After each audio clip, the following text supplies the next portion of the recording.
I'm wondering, how do you handle challenging learners or the people who want to test you or try your gangster, so to speak? Like, I know if we was outside this classroom, we have better discussion, but because I like what I do and I want to keep doing it, this is how I got to handle it. Well, of course, as you stated earlier on, there's a lot of years of experience here. Yes. So I'm sure we all have quite a few stories. And I think one of the common threads in my career in terms of challenging students, because Lord knows you have them every year, sometimes more than others. I would say just trying to find a space, a meeting, a halfway point where we could like agree on some things, and recognizing, of course, that we're the adults and they're the students.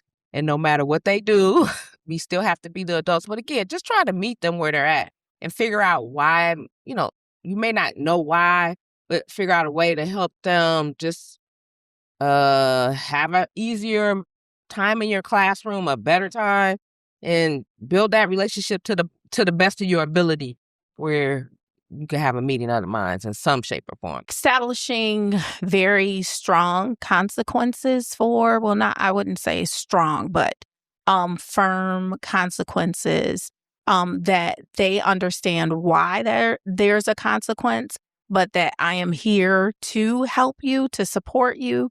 But if you make this choice, then this is your consequence. And so if you have relationships, children generally will understand that. So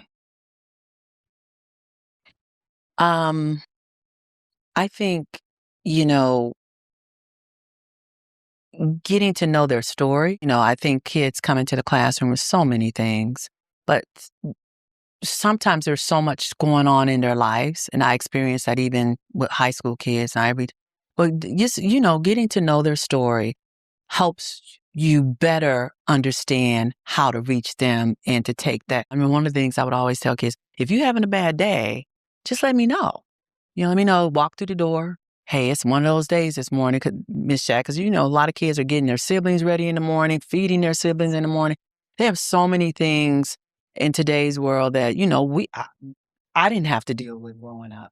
So, just understanding their story, I think a little bit sometimes can help you better understand how to work with them and meet them where they are, because it's not just about curriculum, it's about their whole story, right?